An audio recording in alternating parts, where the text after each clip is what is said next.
I'm getting ready to head out, got the trailer hooked up. I just went and got an inspection sticker for this truck, and of course I got failed, which is annoying because I just put a lot of money into fixing stuff on this thing. They failed me for the lower and upper ball joints on the left-hand side, so the driver's side, which I just called my mechanic, and I mean, they had the truck last month and he didn't say anything about it, so pretty annoying. You know, I wish I knew about that. I would have had it all done in one shot. So now we have to put this truck back in the shop again and have to go back and get re-inspected and all that good stuff. So we've had, I don't even want to tell you guys how much money I've spent this year on repairs. I mean, that's the one thing about owning a business is you're gonna have to repair stuff, you know. This truck, about $4,000 or $5,000 so far between tires, brakes, rotors, shocks. We had a wheel bearing go. God, just about everything you could possibly imagine. We got issues with the dump truck lights not working. We got needs 2 front tires. White truck's not here. That one just needed all new brakes. Needed an alignment. What else did it need? Bunch of stuff.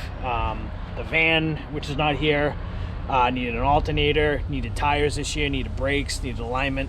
So I mean, I'm spent a lot of money this year on repairs for vehicles, which is inevitable. It's part of business. You know, things do wear out, but it's definitely, for some reason, this year has been costing a lot more than other years. So the good thing is now that we've done a lot of this stuff, we don't hopefully have to do anything anytime soon.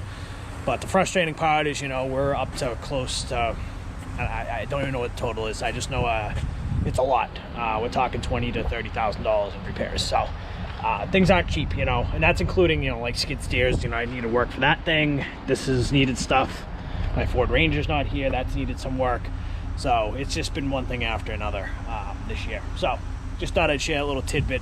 The great state of Massachusetts we're in, you know, need to get inspected every single year, where I know some states you don't. So it's good and bad. I mean, I know it's for safety, but it also sucks because, you know, something, you know, gonna cost me more money. So enough venting.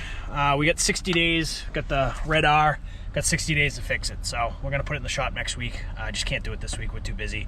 And the dump truck's going in the shop tomorrow. So it's pretty much almost been like a weekly thing the last couple weeks. Is we've always had a truck in the shop, you know. I don't have time to do repairs. We're so busy, we don't have a shop. I'm not really that mechanically inclined, so it does suck. You know, I'm spending the money to have mechanics do it, but at the end of the day, I mean, time is money, and I don't have the time to do it. So enough venting, let's go get some work done. I'm gonna show you guys how to pressure test a line real quick, and this is a perfect example because the lines are actually above the ground.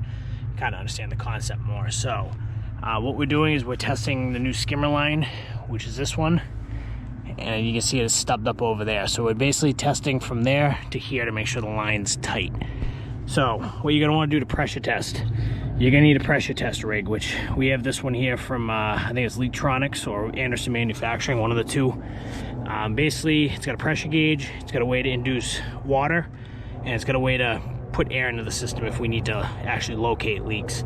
And there's a mixing valve here. So this connects with a plug which lets the water in, and then the other end, I'll show you, I'll go over there real quick. On this end we just put a solid plug. So essentially the concept is you want to cap off both ends of your line. So if you're doing the skimmer, you'd put a plug in the skimmer and plug off at the filter. If you were doing the returns, you'd plug the return at the pool and at the filter system. In this case, the lines aren't run yet. We're plugging it here, and we're gonna run, you know, a test over to the system. So in this case, we're kind of picking up a project from another company that dropped the ball for this customer. So essentially, a little background is these lines were already run. So we're pressure testing them to make sure whoever put them in did the right job, glued everything, and everything's solid. We don't want to, you know, hook them in. We're here to basically hook these into the pool. We don't want to come and, you know, find out that these aren't, you know, something's not glued underground, or we hook them in and nothing's working right and it's, you know, pulling in air and whatever. So that's where we're pressure testing. So this is in as tight as I can get it. And this one as well is in as tight as we can get it. I'll show you the pressure test box in a minute. We have all sorts of different plugs. If you buy a kit, it comes with the different plugs. So what we're gonna do now is we're gonna put water into the system. We always start with water. And I'm gonna pressurize it up to about 10 PSI to start. So you want to go slow. You don't want to just open it wide open like that, because, you know, if it gets up too high, it's going to blow the plugs out. It does take a little bit because this, you know, line's got to pressurize and fill up with water. So usually takes, you know, 30 seconds or so to get up there. You can always crack the line a little more. So I'm going to slowly bring the pressure up. So slowly add water until we get up to about 10 to 15 psi. Almost there.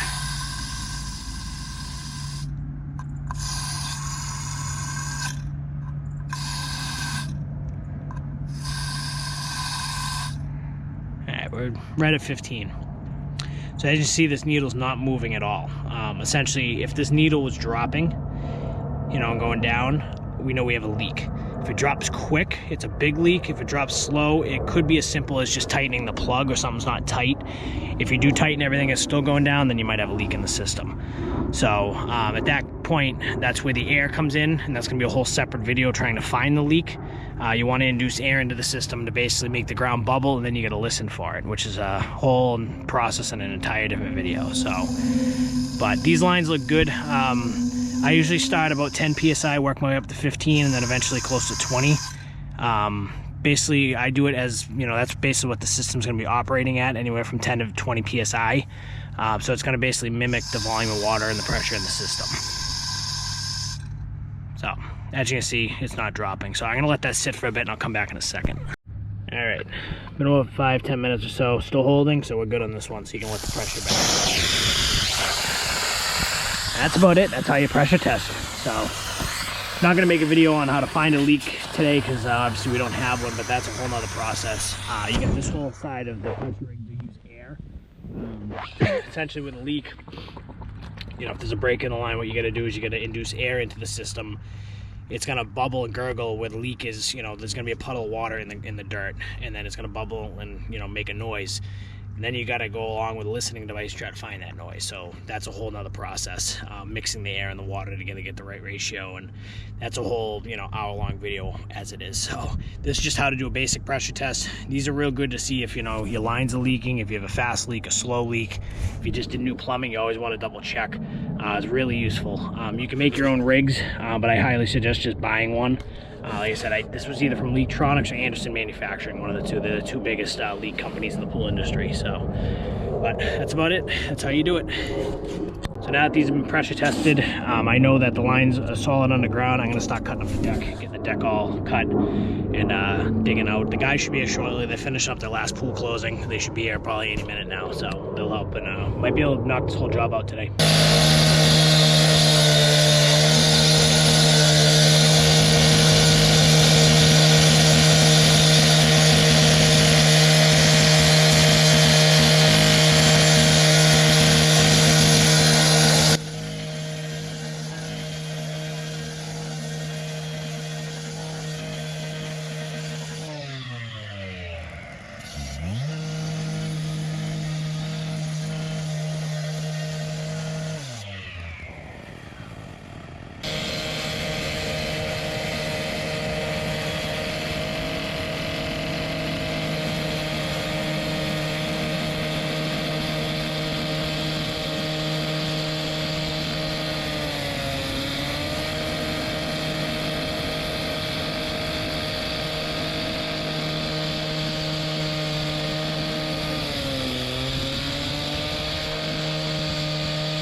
that those are cut.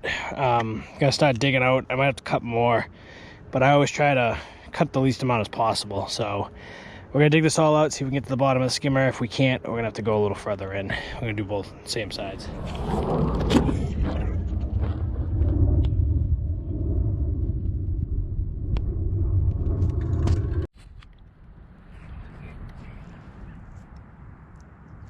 It's like plastic on things. So we're tag teaming this. I got this skimmer, he's got that one. David's working on the shed.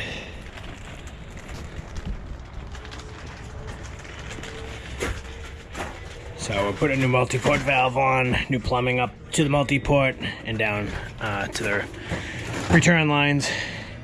And then we'll be hooking the new skimmers in down here. I just got whacked in the face.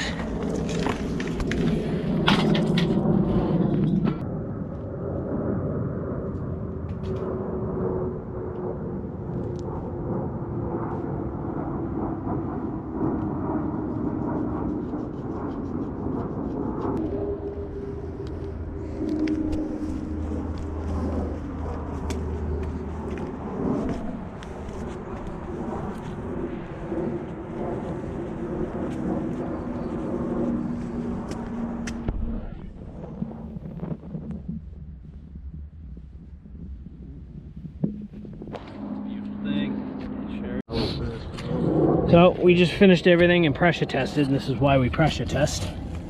You're not gonna be able to see it on camera, but there's a crack in that fitting. A hairline crack that was not there that developed. So if we did not pressure test it, we just started burying it, that crack would have been there and would have gotten worse. So unfortunately now we have to take all this back out, which was about an hour and a half, 2 hours worth of work, and start over. So, joy, joy, joy.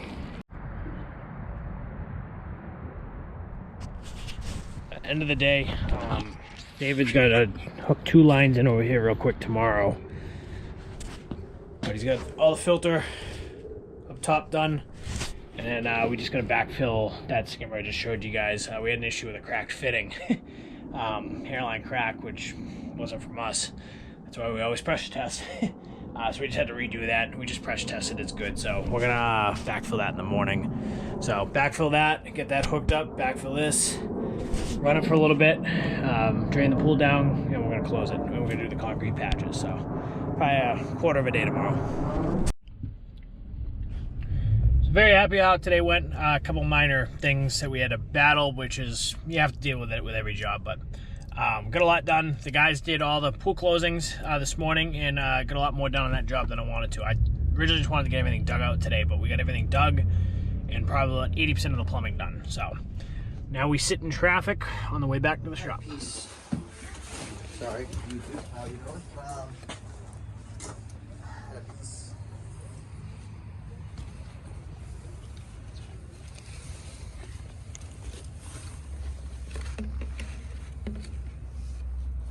Good morning, guys. Chilly one this morning in the 30s. A little late start. We had to drop the dump truck off at the shop, so traffic getting here took about an hour. So a little later start, about 8:15 right now. Today's goal is to get everything hooked in, which we're just gonna do the connections here at the filter. He's backfilling the skimmer out there right now. We're gonna run it for a short time just to make sure everything works good. We pressure tested yesterday, so everything should be good. But we're gonna run it. We're gonna drain it down, close the pool, blow everything out, put the cover on, and then we're gonna put the concrete patches in if we can. It's supposed to be a little showery midday, early afternoon, possible maybe some snowflakes. It's supposed to get really cold tonight, so but we're hoping to get this job wrapped today. If not, we can at least come back Friday and put the concrete patches in. I mean, it's literally a bag or two of concrete, so it just all depends on the weather. But just gonna get going today, get these hooked up, and hopefully they send me out of here maybe by noontime. We'll see. All right, so here's the true test. I just cracked this skimmer open. Let's see how she's working. Oh yeah, good flow.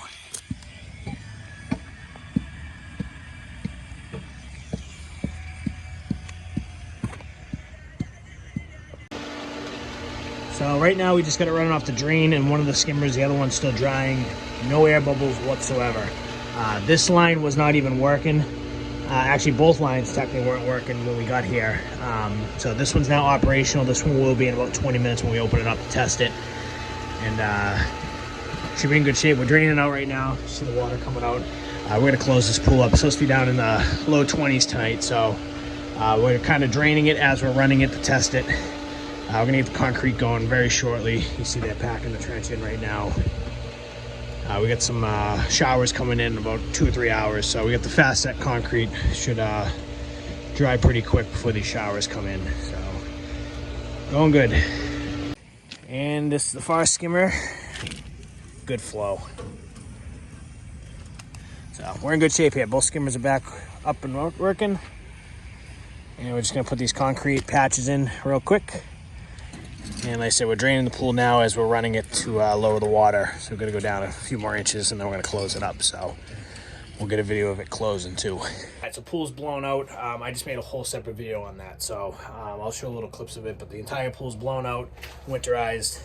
Just skimming the last couple leaves out and we're gonna throw the cover on. We got the concrete drying. Of course, it started to rain. Now the sun's coming back out, but it just started raining as we did that concrete. So we got them covered. It's drying out. We're gonna get this cover on. Pool's ready to be covered. Everything's winterized. So, and I got Ryan cleaning everything else up. So we should be out of here very, very shortly.